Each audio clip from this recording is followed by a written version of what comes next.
900 টাকা জমার সাথে আমরা প্রতিদিন তিলে তিলে ঈদ উৎসব বোনাস বাবদ অর্থ মালিকের কাছে জমা রাখছি।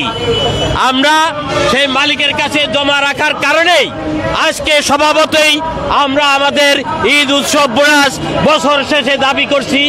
আমাদের ঈদ উৎসব বোনাস আমাদেরকে কখনো দেওয়া হয় নাই। কোনো শ্রমিক আজ পর্যন্ত ঈদ উৎসব বোনাস পায় না। এই মালিকরা এই সভ্য যুগেও এক অসভ্য প্রকৃতির আমাদের দেশে সিএনজি অটোরিকশা মালিকদের চেয়ে আর কোনো সেক্টরে এত খারাপ লোক বাস করে না। এই মালিকরাই সবচেয়ে বেশি শোষণ করে, কথায় কথায় শ্রমিকের চাবি রেখে দেয়, কথায় কথায় তাকে চাকরিচ্যুত করে, কথায় কথায় তার কাছ থেকে জমা বেশি করে নেয় এই মালিকরা। অতএব এই মালিকরা বছর শেষে শ্রমিকের নিজের ঘামের টাকা জমা সে রাখছে তার কাছে, সেই জমা টাকাটা তাকে ফেরত দেবে, সেই টাকাটুকু পর্যন্ত বছর শেষে তাকে দেওয়া হচ্ছে না। অতএব আমরা সেই কারণেই আজকে রাজপথে এসেছি এবং জাতীয় প্রেস ক্লাবের সামনে এসে জাতির কাছে আমাদের প্রশ্ন, এই দেশে এই ধরনের এই মালিকরা আমার টাকা আমাকে দিবে সেই টাকা না দিয়ে প্রকাশ্যে ঘুরে বেড়াচ্ছে। তারা আমার টাকা মেরে দিয়ে আজকে এই চোর ডাকাইতেরা কিভাবে ঘুরে বেড়াচ্ছে, এই সমাজে কিভাবে তারা বাস করছে, আর এই সমাজ তাদেরকে কিভাবে গ্রহণ করছে, আমরা জাতির কাছে সেই প্রশ্ন তুলছি। অতএব আমরা চাই শ্রমিকের ঈদের আগে তার জমা করা যে ঈদ উৎসব বোনাস মালিকের কাছে রয়েছে, প্রতিটি শ্রমিকের ঈদ উৎসব বোনাস যেন ঈদের আগে 10,000 টাকা করে শ্রমিকের বেতন বোনাস দেওয়া হয়, এই আহ্বান জানিয়ে আমরা এখন আপনাদের সামনে আলোচনা করার জন্য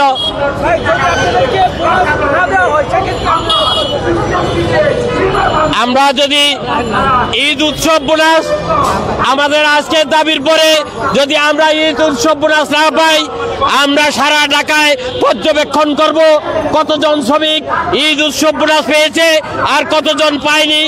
আমরা ঈদের পরে বৃহত্তর আন্দোলন করব। আপনারা জানেন আমাদের আজকের এই প্রোগ্রাম আমাদের ধারাবাহিক প্রোগ্রাম। আমরা গত 20 তারিখে গত মাসের আমরা জাতীয় প্রেস ক্লাবে সাংবাদিক সম্মেলনের মাধ্যমে আমরা যে সিরিজ কর্মসূচি ঘোষণা করেছি তারই অংশ হিসাবে আজকে জাতীয় প্রেস ক্লাবের সামনে ঈদ উৎসব বোনাসের দাবিতে আজকের এই মানববন্ধন আমাদের অনুষ্ঠিত হচ্ছে।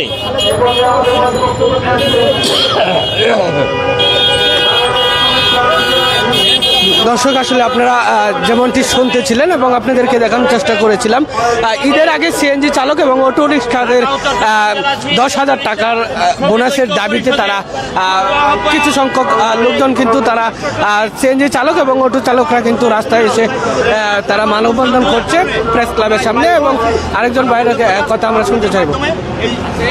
বাস্তবায়ন করার জন্য দুই জায়গায় বক্তব্য দিলে তো হবে না, একই ব্যানারে। সংগ্রামী বন্ধুগণ, ঢাকা ও চট্টগ্রাম জেলা সিএনজি অটোরিকশা শ্রমিক ঐক্য পরিষদের উদ্যোগে আজকে ঈদের পূর্বে চালক ও শ্রমিকদের ঈদ বোনাসের দাবিতে মানববন্ধন ও বিক্ষোভ মিছিলের কর্মসূচিতে আমরা ধারাবাহিকভাবে অংশ নিয়েছি। আপনারা জানেন সিএনজি অটোরিকশা 3 হুইলারের যে নীতিমালা 2007 সালের, এই নীতিমালায় রয়েছে একটি সিএনজি সুনির্দিষ্ট জমায় চলবে সকাল থেকে। বর্তমান আইনে যতক্ষণ একজন চালক চালাতে পারবে তার জন্য জমা রয়েছে 900 টাকা। বিআরটি একটি ব্যয় বিশ্লেষণ কমিটি রয়েছে, যেই ব্যয় বিশ্লেষণ কমিটি নির্ধারণ করে আমার গাড়ির জমা কয় টাকা, পার্টসের দাম কত, চাকার দাম কত, মোবিলের দাম কত। ওই ব্যয় বিশ্লেষণে একজন চালকের কাছ থেকে বছরে যে 2টি ঈদ আছে, ঈদের বোনাসের টাকাটাও কেটে রাখা হয়।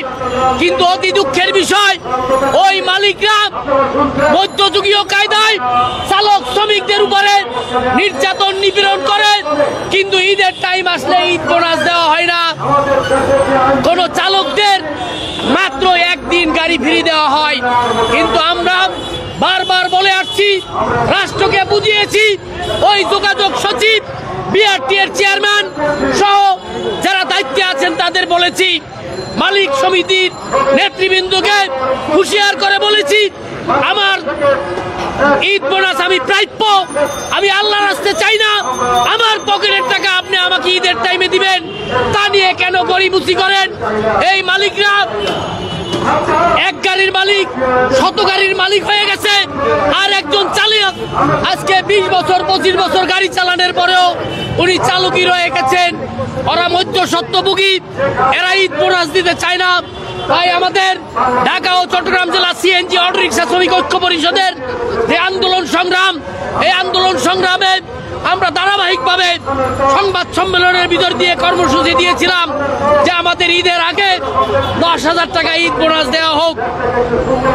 আজকে এই মানববন্ধন থেকে বলতে চাই, সময় মতো যদি আমাদের ঈদ বোনাস দেওয়া না হয় তাহলে আমরা ঈদের পরে বৃহত্তর আন্দোলন কর্মসূচিতে যাব এবং আমরা দাবি দিয়েছি ঢাকা শহরে চালকদের জন্য 5,000 সিএনজি দ্রুত বরাদ্দ দেওয়ার জন্য, এবং বর্তমান সরকারকে আরো বলেছি ঢাকায় অবৈধ গাড়ি অহরহ চলছে, বৈধ আরো 15,000 সিএনজি অটোরিকশা দরকার।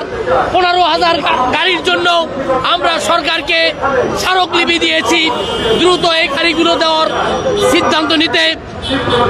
চট্টগ্রাম মহানগরীতে 4,000 গাড়ি দেওয়ার কথা, আমরা বলছি আরো 10,000 গাড়ি, টোটাল 14,000 গাড়ি চট্টগ্রামে দেওয়ার জন্য। ঢাকা ও চট্টগ্রামে যতগুলো গাড়ি প্রয়োজন এই গাড়িগুলো দেওয়ার জন্য এই সিএনজি মালিকরা গ্যারেজ তাদের জমা দিতে হয়, গ্যারেজের ভাড়া দিতে হয় চালকদের।